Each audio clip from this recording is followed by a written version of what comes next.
Having a platform comes with a huge responsibility because, like it or not, most people's worldview is shaped through the lens of the people they are subscribed to. Once you have your favorite, you always go back. It's like a drug.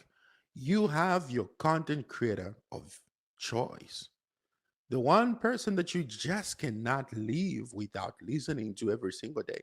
You become very addicted because they speak your language, and these creators understand that. That's why propaganda is very easy once you form your community. That's why you look at people who drink the Kool-Aid, like, are they stupid? Are they dumb? Like, why would a whole bunch of people just follow this one person? You see people in Africa eating grass at a church by hundreds, and you're wondering. It's because of the level of trust that is invested in the leaders. Most people think truth is elusive. It's just very difficult to find, and most people don't have time of the day to go and seek out the truth. So they would rather wait for somebody who does it full time or who does it on a regular basis, because for them, that person has been vetted, authenticated subconsciously as a source, even if it's just lies that are being propagated, but they would rather have trust in that person. And some people would choose to live life that way. Even if you tell them to go seek out truth for themselves, they just won't do it. And so when you understand that as somebody who is of influence, it gives you a level of power.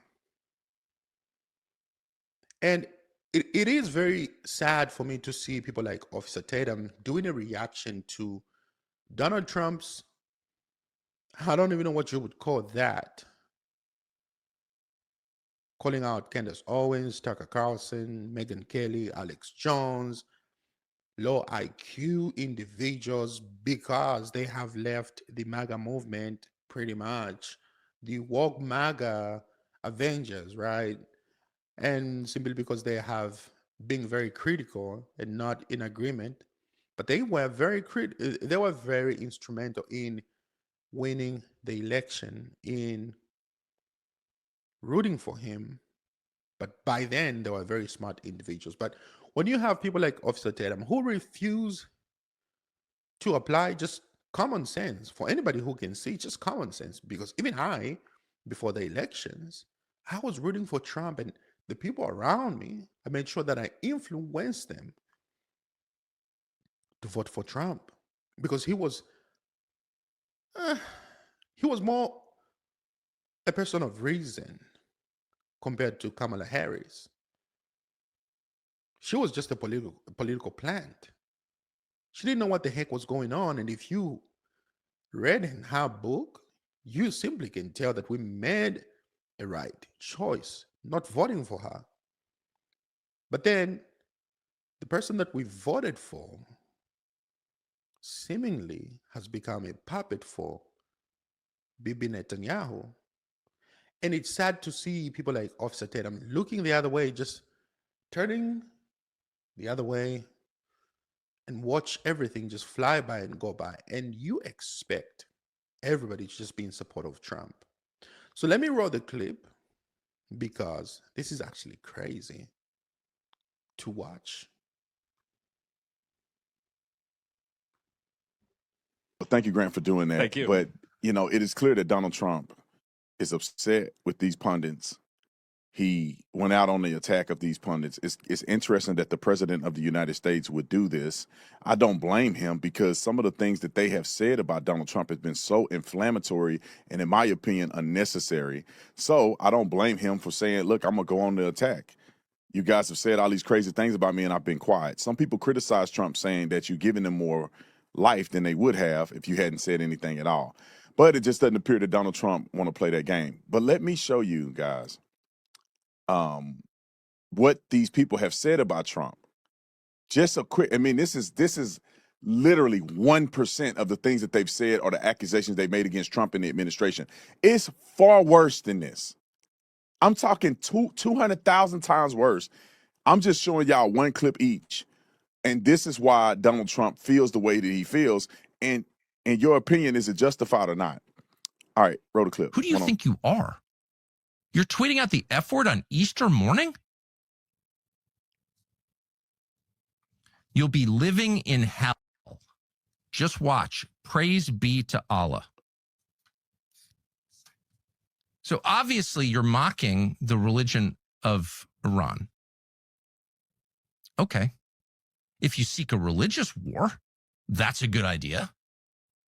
But by the way, no decent person mocks other people's religions. You may have a problem with the theology. Presumably you do if it's not your religion, and you can explain what that is.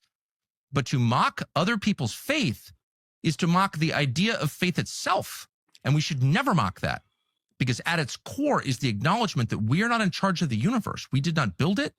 We won't be here at the end of it. We can destroy life. We cannot create it because we are not God. All right, time, stop. I just, when this ain't even about him, but when he talk, it make me want to make it about him. We don't mock other people's religion. We don't because we didn't make the universe. Where there's one God. So what are you talking about? There's one God, and all them others are false gods. If you're believing and worshiping any other thing than worshiping our Father in heaven through Christ Jesus, then you're in a false religion. Okay.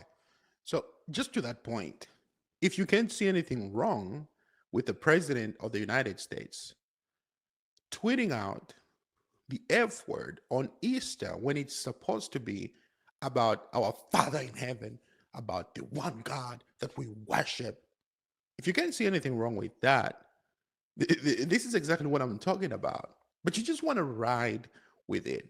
But then you also want to turn back around and say, oh, yeah, we are Christians. There is only one God. But we can't even take time of the day to respect our Father in heaven on a day that is supposed to be about our Father in heaven through his Son, Jesus Christ. This is the day about Jesus Christ, is Jesus Christ's resurrection. Everybody's celebrating Christ except one person who is choosing to disrespect him by tweeting out F words on the day of resurrection. Make it make sense, guys. Just make it make sense. And your religion don't even count. That's not even real. But the fake Christian will get mad because you're mocking Islam. He don't care about you mocking Jews or anybody else. It's Islam. All right, Megyn Kelly, this is what she said. And I promise y'all I'm not going to comment every time. I'm just going to play Megyn. We're going to play it straight through. Roll it. Now, as you can imagine, that post did not go over well with the Iranians or with many Americans. I mean, I don't know about you, but I am sick of this. I'm sick of it. Can't he just behave like a normal human? I mean, honestly, like the president, 3D chess, shut up. Shut up about that shit. You don't threaten to wipe out an entire civilization. We're talking about... All right, let's go to Candace. Hold on. Before we just jump over to Candace, we're talking about genocide. I don't care whether you left or right leaning. Iran has never, ever came to America and attacked America at will. This is the propaganda that has been perpetuated by Israel since the 70s. And here we are, except Donald Trump is the only one who felt was necessary for him to carry out Israel's bidding. But you can't see anything wrong, except when Iran says death to America, then all of a sudden, oh, we need to wipe out these people. But as soon as the president says we're going to wipe out a whole civilization, there is nothing wrong about that. We just need to be on the side. We just need to be on the side. There is nothing wrong about that. We just don't need to abandon the president. What are we talking about? Like, I'm failing to understand. I'm failing to see the common sense being applied here. Are you done with Donald Trump, or could you see a way that you would end up perhaps voting for him? Oh, yeah, he can't run again, obviously, but would you support him publicly again? So I want to be clear. I don't regret voting for Donald Trump above Kamala. I think he was the better candidate, certainly a better candidate above Joe Biden. But what I will say is that he's been a chronic disappointment. And I feel embarrassed that I told people to go vote for him because this wasn't going to happen and it is happening. But I just think that the picture of politics in America is going to look very differently because of his actions. So I don't know where we go from here. I really don't. But this is not the candidate that I voted for. And that was the Iranian war that never happened. Remember World War III that they were saying it never happened anyway. All right, here's another one. Today, they had their little Easter celebration. Erica Kirk was in attendance, and he told her he should sue people that are making fun of her because they're jealous of her. It's like how far they fall, how far they fall. He's like fully Jewish now, I think, like he's just like, it's all of the Israelis, sue if your feelings are hurt, sue. Yeah. I can't do it. So I'm gonna put the ball in y'all court. Who do y'all think is right and wrong in this situation? I mean, I just personally, I believe Donald Trump is not perfect. Of course he's not. Nobody's perfect. The only difference is Trump is not scared to be himself in real life. These other fools are doing that and worse behind closed doors. I'd rather you just say it how it is. I'd rather you say what you say in front of the world and we know what we're dealing with than you be behind closed doors acting like you all perfect and you selling the country out behind the scenes. I think Donald Trump is doing a good job. I think he's doing the best that he can. He's doing more than any other president we would be willing to do. I think we're a better off country because of Donald Trump. And if we didn't have Donald Trump, we wouldn't have a country without Donald Trump, period. Okay, so by doing a good job, you mean by going to Venezuela, attacking Venezuela, grabbing their leader, by going to countries, putting pressure on countries in Africa, telling them if you refuse to sell or give up your minerals, give up your precious rare metals, we're going to withhold money from you.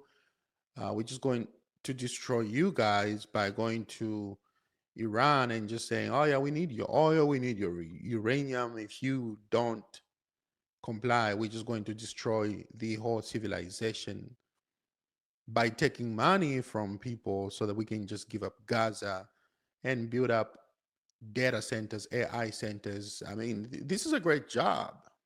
This is a great job.